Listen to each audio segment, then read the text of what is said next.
Right, so here we are going to talk everything about Moke International, and today I'm joined by Robin Kennedy. I'm the commercial director at Moke. And we've got... And Holly Guest, head of marketing at Moke International. Excellent, guys. Could you give us a bit of background to Moke International, where it is? It's a brand with lots of heritage, but it's gone away and seemingly coming back. I hope so. Yeah, no, absolutely. So I first drove a Moke when I was 17 in Portugal, and I made the mistake of putting diesel fuel in a petrol engine. But I've worked across all sorts of industries. I ran my own tech business or tech startup for a bit, which I sold in 2017. And it's funny, it's kind of come full circle. You know, I have these kind of memories of being in a Moke. And, you know, I was approached by the shareholders to come in and sort of help with the transition. So Moke, I don't know how many of your audience will know, but, you know, Moke's been around since the 1960s. We own the original European Moke trademark and about 100 others worldwide. And it's just been an incredibly exciting journey for us, and the team's grown pretty quick. When I came on board, we were making the car in China. We then moved it to France, and once sort of Brexit was sorted out, we brought production back to the UK. So we are phenomenally proud to be the guardians of this iconic British luxury brand. And we're now kind of turning it electric. So I guess if I go back to Portugal, it'll be fueled by electric rather than any fossil fuels. So hopefully I won't have to make that mistake. But so yeah, look, it's a journey. The marketing of it is so important, and to that end, I'll just pass over to Holly quickly to tell you a little bit about the brand and the kind of journey of the Moke and how it's how it's progressed over time. So Moke has a fantastic history, which I don't think many people quite realise where the kind of conception of Moke really happened. So in 1959, the British military actually commissioned the BMC, the British Motor Corporation, with quite a big task, which was to make a really lightweight, parachute droppable vehicle to be able to drop it straight into these combat zones to, chuck gear on, guns, hop in, hop out. So I suppose it kind of sits into that utilitarian vehicle segment there alongside Land Rover. And at that time it was Sir Alekis Agonis, who's the kind of godfather of the Mini, Greek designer, who was working at the BMC at the time, and it was his project. So 1959, this kind of vehicle comes, and it's called the buckboard. That was before it was ever named Moke. And the British military were not overly impressed by it at all. And so they told BMC to go back to the drawing board, and they made a few adjustments to it, and that's when they called it the Moke, which traditionally has a slang name for a donkey, again, carrying things along. They made a few upgrades to it, so they made the kind of suspension a bit higher. I think at one time they put a few engines into the Moke to try and improve that drivability, the drivetrain. But the BMC failed, kind of still. British military were not interested, and that's when the BMC thought, well, we need to put this somewhere because we spent so much money on it. And actually, the reason that the Moke is quite small is not just to be parachute droppable, but a lot of the inspiration came from the Mini. So it's a very similar in size, similar parts were used as well. So 1964, by this time, 5 years later, they've commercialised the Mini Moke, and that's what we kind of all know as the glory days in the swinging 60s, as this cult status vehicle that was available. Real hotspots include the south of France, so Brigitte Bardot was one of our very memorable advocates for the Moke, Jane Birkin, and then we go to California. You've got the Beach Boys with a whole fleet of Mokes. You've got the Beatles who hugely loved the brand, and it didn't stop there. So kind of Moke mania carried on through the 60s and 70s, and at that point, it wasn't just these kind of megastars. It was also movie stars. So you've got 4 different James Bond films with Mokes in, some fantastic photography if you look online of those Mokes. The UK hit TV series, The Prisoner. There's quite an interesting Moke in that. It was kind of, part of this counterculture to TV and movie stars and celebrity time. And so that's kind of takes us through all the way into 1993. From there, the Mokes were kind of made all different places, Australia, Portugal, and the last BMC Moke actually ran off the production line in 1993. And then there's a 25-year hiatus. And in that period, that you will still find Mokes all around the world now that were built back in the 60s and 70s. And that is kind of really, with thanks to British engineering and that really kind of long-lasting legacy that Moke has built. So we go back from 1993 to 2018, and that's when Michael Young, the designer, took to the Moke and kind of re-engineered it slightly for the modern roads. So made it slightly bigger, uprated the suspension, gave it manual and automatic gearboxes, and made it much more suitable for the roads. Now at this point it's still gas.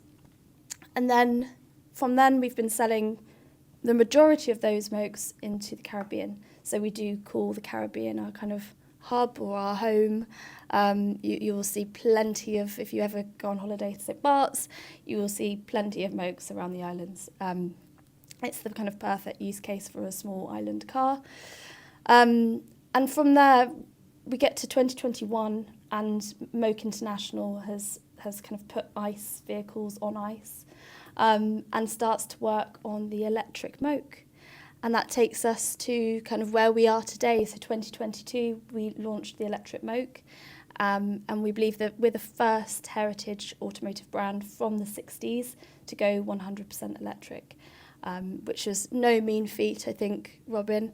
And in 2023, we had M1 small series approval. So that's also another huge milestone, which took to taking hundreds of safety tests, crashing Mokes into walls, seeing how they crumple, and driving round and around around a test track.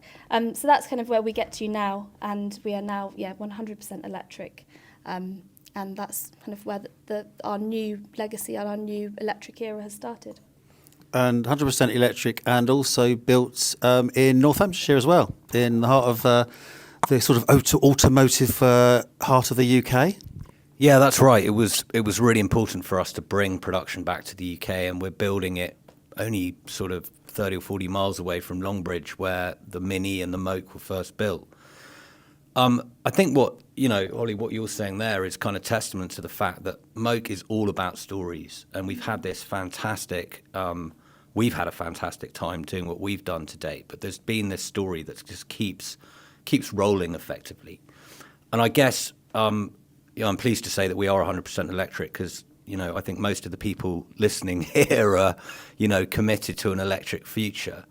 But just in case some of you aren't aware of what a Moke is, as Holly said, it's been all these amazing films and driven by lots of wonderful people. But it's a sort of unique combination between a fun run-around car and a luxury brand. Mm-hmm. So my wife Katie often says it's more like a Gucci handbag than it is a car. But in the kind of world we live in now, and with electric really taking over, we feel that there's a real space for a fun, it sort of puts a smile on your face. Richard, you've just been driving one here at Beaverbrook, and it really puts a smile on your face. But that's pretty unique. Yeah. And we think the way that you can customize them, we've done partnerships with all sorts of people, from Red Bull to the Blue Marine Foundation, which is really critical to the sort of sustainability ethos of the brand now.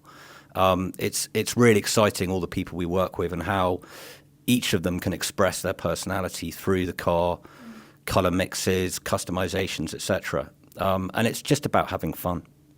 I mean, I have to say, yes, I've just driven it here in Beaverbrook in Surrey.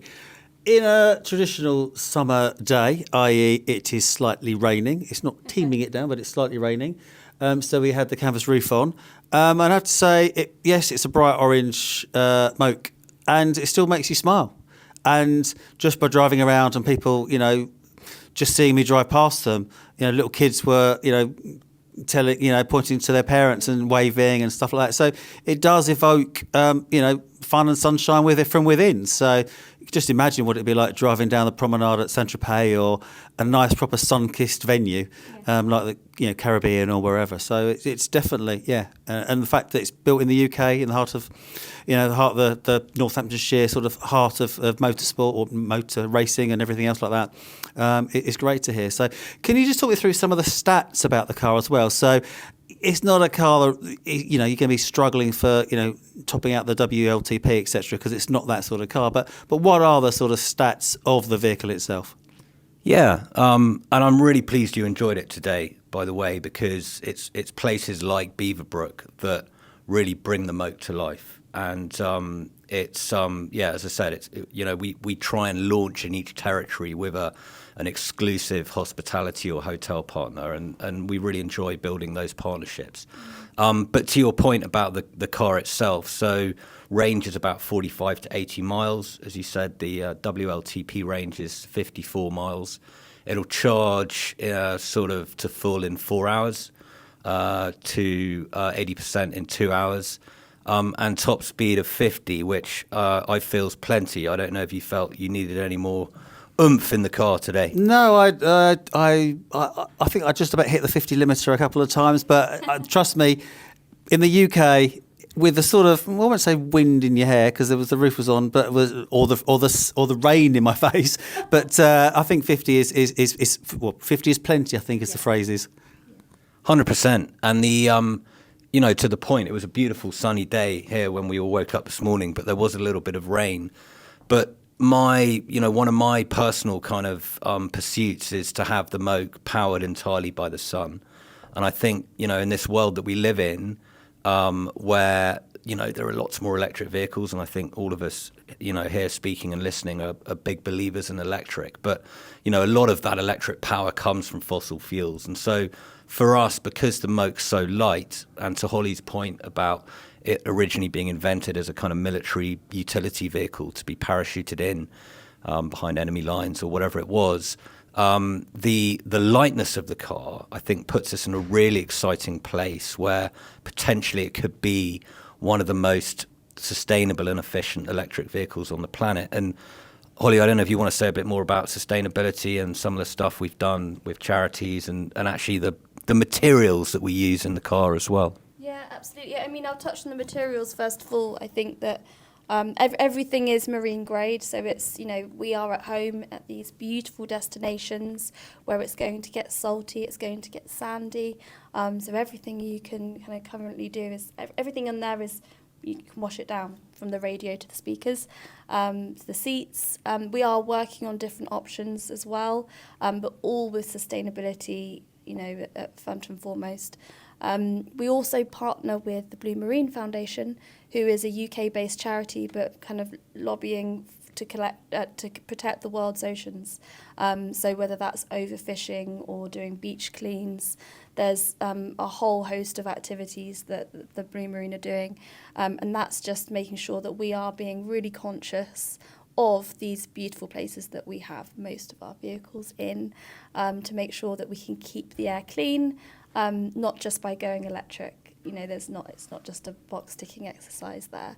But on that point, the Moke is the perfect use case for being electric and we don't need a huge mileage. We don't need a massive range because a lot of, our customers are going from the beach home to the beach, or as you said earlier, kind of going off to drop the kids off at paddle, or, it's that kind of vehicle where it is made for these beautiful environments. So that's kind of what we do with blue marine in terms of sustainability, but in terms of, you know, where we're kind of moving to with materials, you know, for our T-shirts, we only use sustainable cotton. Everything is very much kind of minded in that way for the future as well. So you touched upon there's a big number of users or drivers, owners in the Caribbean. Yeah. Where else in the world is there big populations of Moke owners and Moke drivers? So electric Mokes, so we're all talking about electrics, mainly in America, in Florida. So we have EPA approval for America, and we're focusing on Florida because it kind of is naturally a fantastic place. And also, we always say we follow the sun. So we've kind of got this British summer here at the moment, but then we move into October through to February for Florida. So you've got kind of a year-wide demand. We've also got an approved dealer in Mexico, which is fantastic in beautiful places in Cabo, Punta Mita. They have kind of showrooms. We've got the south of France, so we've got a dealer in Nice, which we have a huge population of Mokes down there. It's obviously a very natural home. It's a huge kind of pull of Moke fans, with thanks to the likes of Jane Birkin, Bridget Bardot being, you know, from down there, or spending most of the time down there. But also Italy now, Spain, southern Spain, and the Balearic Islands. So Ibiza, Mallorca, and southern Spain. So, yeah. I suppose just to wrap up, where do you see Moke International actually evolving into, and you know, what are your current sales figures and where do you want to be? I suppose that classic question: where do you want to be in 5 years' time? Great question. So we are currently making about 500 vehicles a year. You know, to Holly's point, most of those are being sold in Europe and the US, and we've got phenomenal demand. The real challenge for us is building more cars, and you know, we've been lucky enough to benefit from some UK British government funding historically, and we'd love to work with all OEMs and the British industry as a whole to really, you know, make Britain create an environment in Britain that you know, more electric vehicles can be built and enjoyed. So, you know, over the next 5 years, we're looking to ramp up production considerably. We are probably looking at getting towards 5,000 vehicles per year. Rental is a massive opportunity for us. You know, if you can't afford to buy a Moke, you know, you can go and enjoy one at one of these wonderful resorts, or you can rent one out, etc. So I think for us is, you know, personally, maybe the first vehicle with no seats and no doors to be powered entirely by the sun. Sorry, no roof. There are seats, yeah. And but yeah, you know, growing it, but we're the guardian of this incredible iconic brand, and so we have to stay true to the origins of the car, but you know, using best in class technology and developing it both as a car but also as a brand. And I think we're really excited about other products that we can do and how we can work with other brands using the power of Moke to really help put a smile on people's faces ultimately. Excellent. Thank you for your time today, and good luck. Thanks, Richard. You can find more episodes of the Everything EV podcast on Spotify, Apple Music, or wherever you get your podcasts. Thanks for tuning in, and we'll see you next time.